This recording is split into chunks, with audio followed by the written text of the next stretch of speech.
உதுஹையா சம்பிரதாயம் ஆயிற்று. உதுஹையாவுடைய நோக்கம் மக்களுக்கு இறைச்சி கொடுப்பது, இப்படி ஆயிட்டது. உதுஹையாவுடைய நோக்கம் நம்முடைய ஃப்ரிட்ஜுகளை நிரப்புவது. உதுஹையாவுடைய நோக்கம் இறைச்சிகள் எல்லாம் சேர்த்து காவச்சு வச்சு பல மாசங்கள் உண்ணுவதற்குரிய இந்த மாதிரியான ஒரு சம்பிரதாயம் நம்மகிட்ட வந்துருச்சு. அன்புள்ள சகோதரர்களே, உதுஹையா என்பது ஒரு சுன்னத்தை முஅக்கதா, சிறப்பான ஒரு சிறந்த முக்கியமான ஒரு வணக்கம். ஆய்வினை அடிப்படையிலே 4 மதுஹபிலையும் 3 மதுஹபை சேர்ந்தவர்கள் சுன்னா என்று சொல்லியிருக்கிறார்கள். இமாம் அபூ ஹனீஃபாவுடைய மதுஹபை சேர்ந்தவர்கள் மாத்திரம் இது வாஜிப், அவசியம் என்று சொல்லியிருக்கிறார்கள். அதனால இங்கெல்லாம் அவர்களை பின்பற்றக்கூடிய சமூகத்திலே எல்லோருமே கொடுப்பார்கள். இது யாரு கொடுக்கணும்னு சொன்னால், பெருநாள் அன்று பிறை 11, 12, 13 இந்த 4 நாட்களும் உண்ணுவதற்கும் பருகுவதற்கும் உடுப்பதற்கும் வசதியை விட மேலதிகமாக யாரிடத்தில் எல்லாம் வசதி இருக்கின்றோ அவர்கள் எல்லோரும் கொடுக்க வேண்டும்.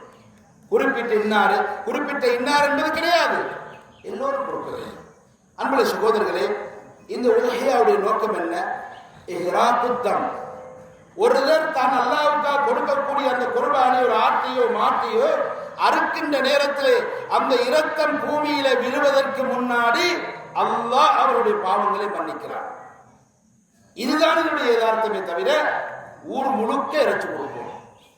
மற்ற பள்ளியை விட எங்களை பள்ளி அதிகமாக கொடுப்போம், எல்லோருக்கும் கொடுப்போம். அன்புள்ள சகோதரர்களே, இந்த உதவியை அரிசி நம்ம சாப்பிடலாம், ஏழைகளுக்கு கொடுக்கலாம், நண்பர்களுக்கு கொடுக்கலாம். ஆனால் இதில் நிறைய மாற்றங்கள் செய்ய வேண்டும். முதலாவது நாங்கள் ஆர்வப்படுறோம்.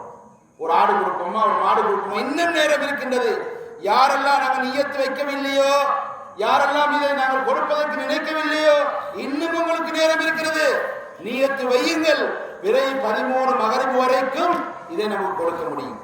எனவே வருஷத்தில் ஒரு முறை வருகின்றது, பாவங்கள் மன்னிக்கப்படுகின்றது, அது ஏழைகளுக்கு சதக்கா மாறுகின்றது, அவர்களை சந்தோஷப்படுத்துவது ஈமானுடைய ஒரு பங்கமாக இருக்கின்றது.